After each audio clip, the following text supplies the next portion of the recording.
Now it's my privilege, turns out to be a personal privilege, to introduce the Acting Associate Attorney General of the United States, Tony West. I don't know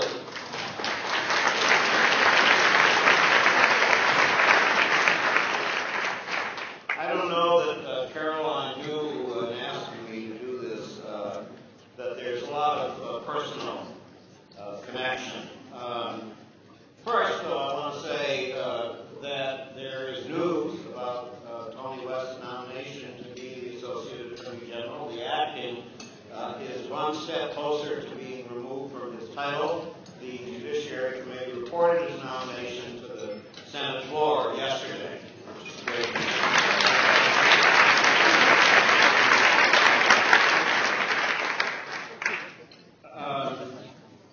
Tony has a very distinguished career, and I'll tell you a little bit about it, but I want to start with the fact that his position before he was nominated to be Associate Attorney General was as the Assistant Attorney General of the Civil Division.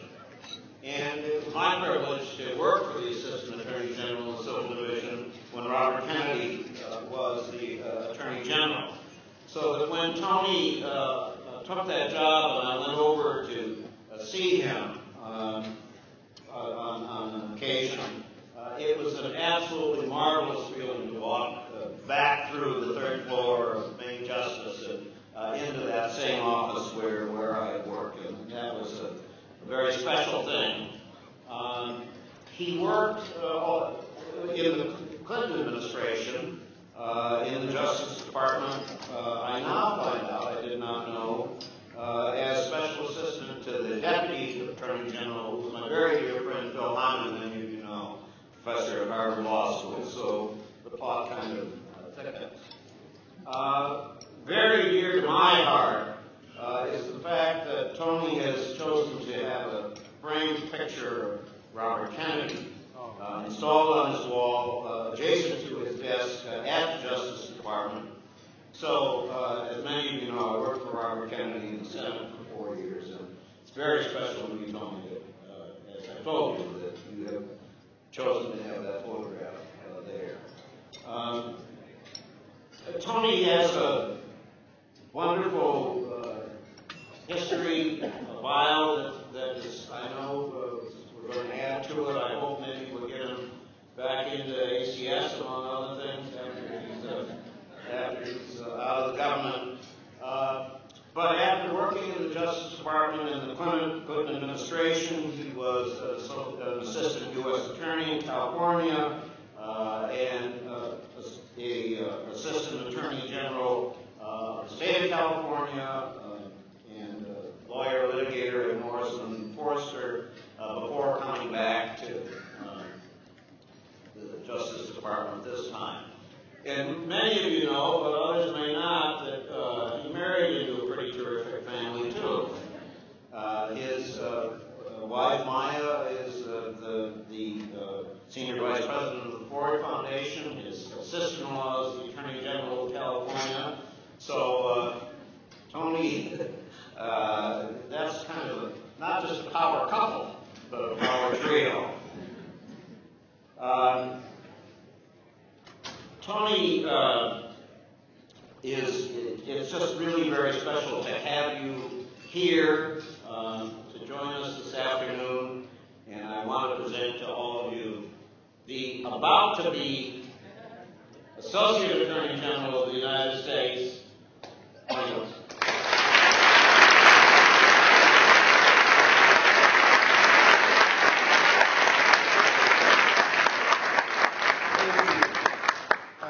Peter, thank you so much for that really wonderful introduction. And thank you for your friendship over these many years. One thing that Peter did not mention, it is absolutely true, I married up. And, but part of the benefit of that is that I have an absolutely wonderful daughter who was very involved in ACS at Harvard Law School, who graduated last year and is now clerking for the police here in Washington, D.C. see Amina Harris, who's here.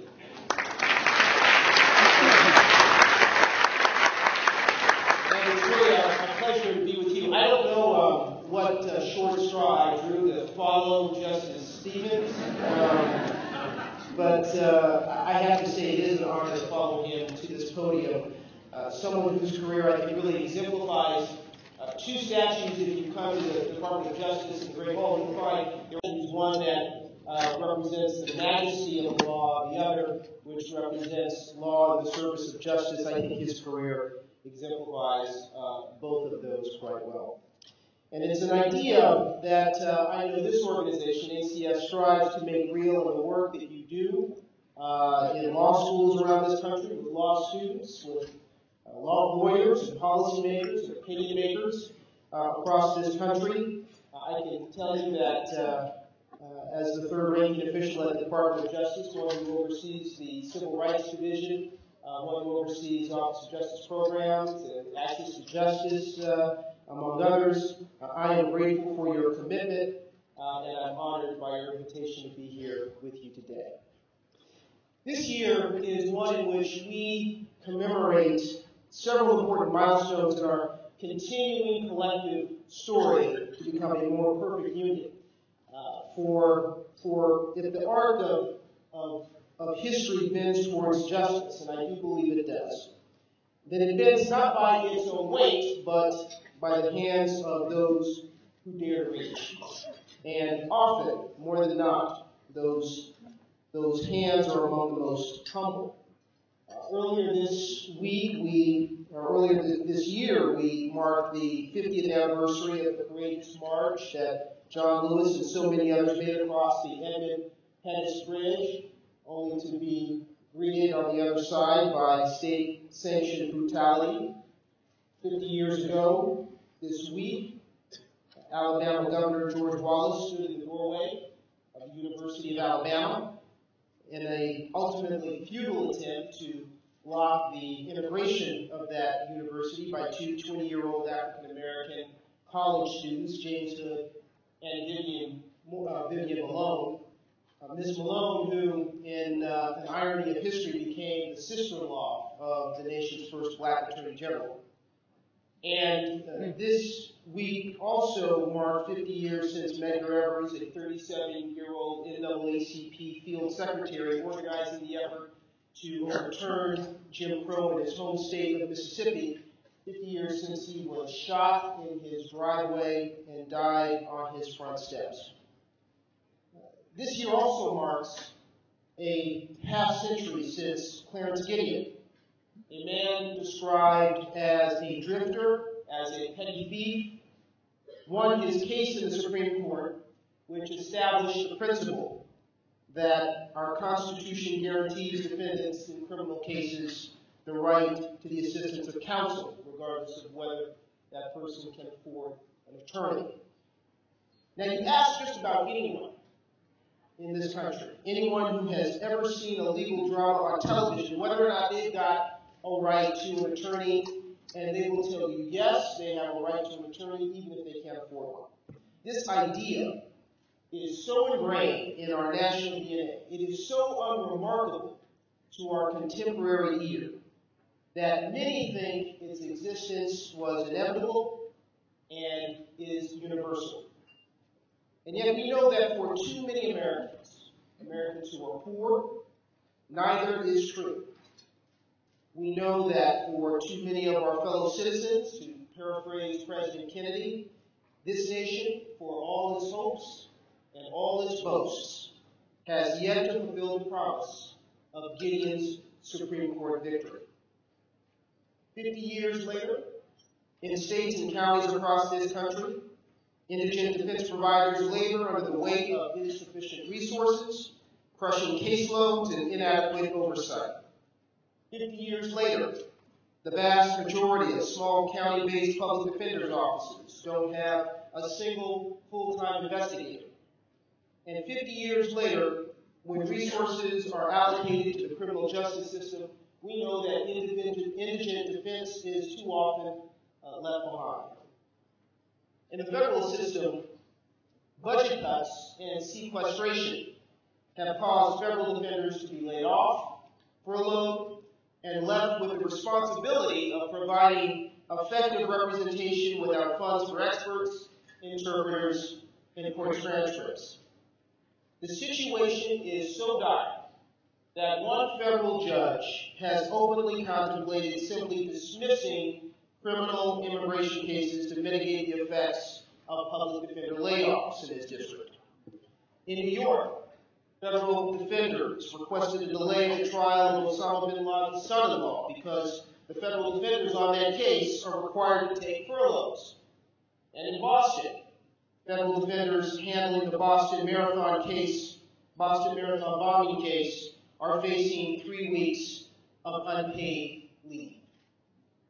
50 years later, these problems persist, as do so many others that you will hear about in the panel that follows this presentation.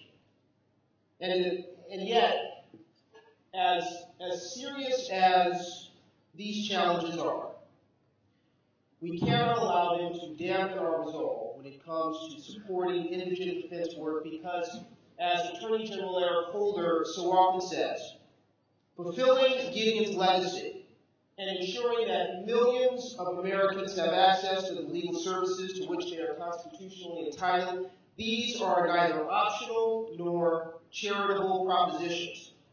They are central components of a fair and effective justice system that keeps our citizens safe and maintains its legitimacy in the eyes of everyone it serves. Supporting the work of public defenders is part of our mission at the Department of Justice. And that is why, not long after he assumed office, the Attorney General launched the Access to Justice Initiative, or as we affectionately call it, ATJ, an effort to help ensure that everyone can access their constitutional rights regardless of wealth or status. And with us today is the acting senior counselor, Deborah Leff of ATJ, and senior counsel, Karen Lash. She's also with us. Both of whom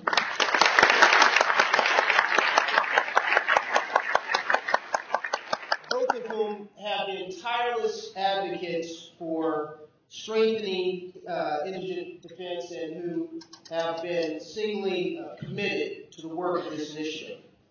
And thanks to their hard work and the work of their colleagues, ATJ continues to engage a broad range of partners both within and outside the federal government to increase access to quality representation, to promote best practices, and recruit new allies to this vital work.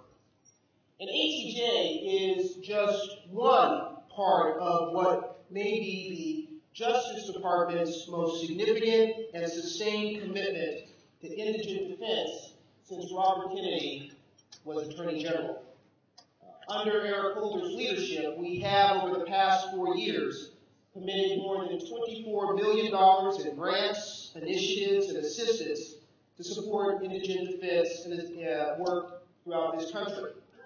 This past March, the Attorney General announced another nearly $2 million in new initiatives for fiscal year 2013, efforts that will help us to build on ongoing efforts to help local and state communities improve the capacity of their indigent defense delivery systems and enhance their ability to provide quality representation to indigent defendants through our Answering Gideon's Call grants. Our work will continue to augment our work to enhance the quality of juvenile indigent defense representation. And we seek to assist states and locals with the implementation of innovative strategies that incorporate the ABA's 10 principles of a principal defense delivery system. This money will also increase our knowledge base about what's going on in indigent defense systems around this country. We don't know, for example, how many individuals in state court end up with a conviction because they jump to accept a plea deal without ever having the opportunity to see a lawyer who could help them understand the consequences of making such a life-changing decision. And gathering more data will help us improve service delivery. It will also help us to increase awareness, and greater awareness, I think, is crucial because unlike most public defenders in this country, unlike most people in this room, most Americans, they don't fully realize the sense and state of crisis that we're in when it comes to indigent defense. Most don't realize that this crisis not only offends our sense of justice, but it's also economically unsustainable, as our failure to invest up front leads us to spend so much money trying to clean up mistakes and appeals, retrials, and inefficient, ineffective, and unnecessary incarceration. And we need data to be able to effectively tell this story.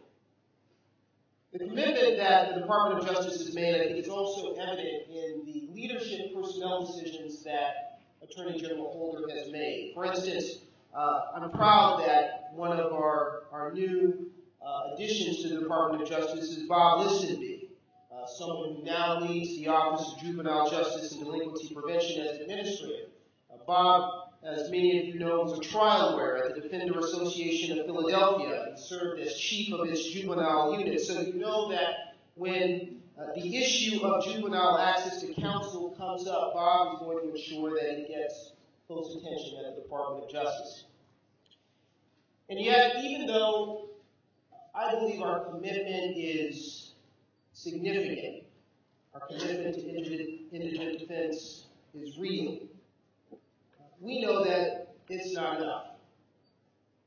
And candidly, the efforts of the Department of Justice alone will simply never be enough.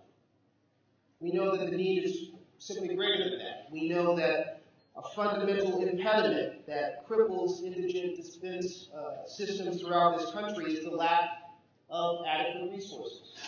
That's just a fact. But we also know that given the fiscal realities that are exacerbated by the impacts of sequestration, we know that a strategy that focuses primarily on limiting the lack of resources, that will yield limited success.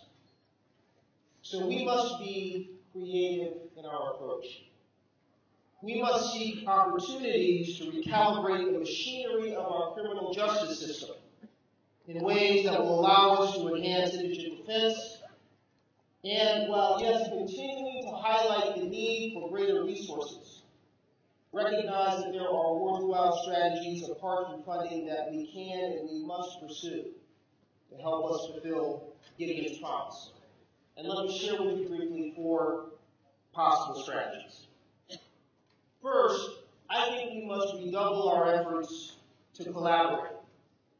Under the Attorney General's leadership, several U.S. attorneys' offices across the country have begun to regularly meet with federal public defenders and appointed defense counsel to address issues of mutual concern. And here in Washington, for example, the department has worked very closely with federal public defenders, with counsel appointed under the Criminal Justice Act, with judges to develop best practices for handling electronically stored information, or ESI, during the discovery process. And ESI, as many of you know, can present a myriad of challenges for an under-resourced, underfunded public defender. The collaborative effort on which we've embarked has led to a new ESI protocol, which is designed to ensure that indigent defendants and their counsel have access to a potentially vast quantity of digital information in order to present their defense despite the shortage of resources that they confront.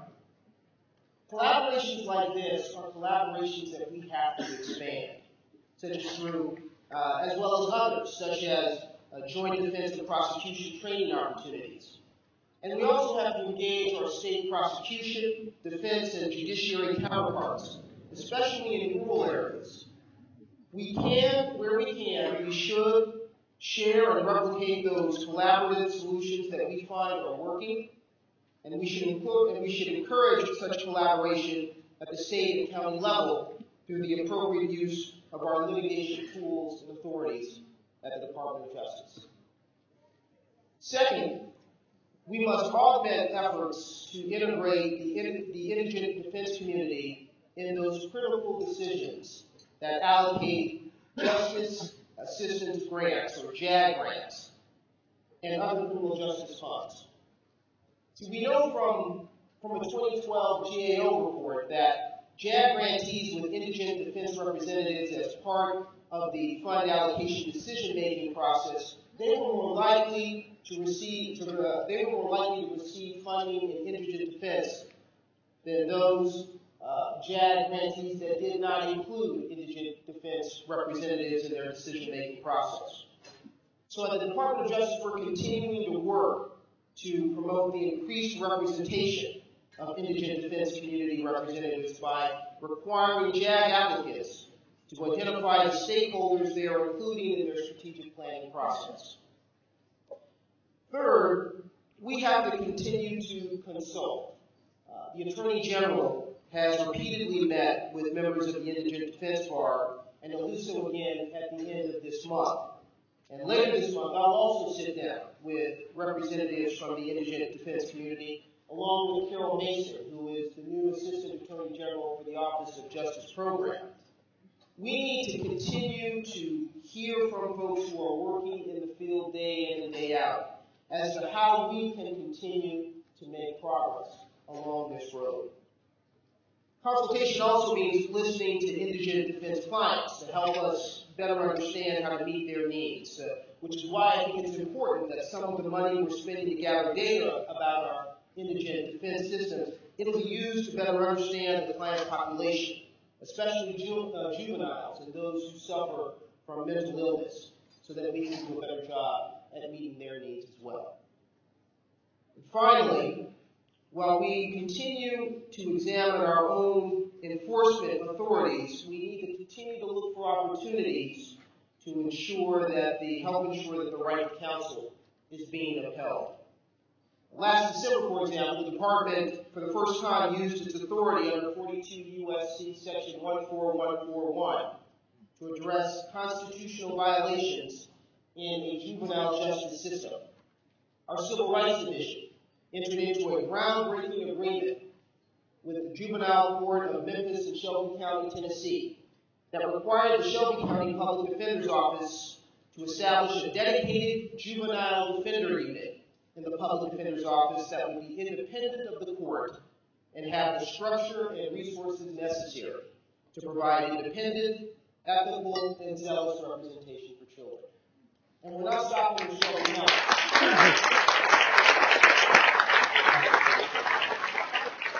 We're not stopping with Shelby. In Meridian, Mississippi, we filed suit against the city of Lauderdale County, against the city, against Lauderdale County, against 2 youth court judges in the state of Mississippi, alleging that they are incarcerating young people for committing disciplinary, for minor offenses, including school disciplinary infractions, and are being punished disproportionately without due process of law.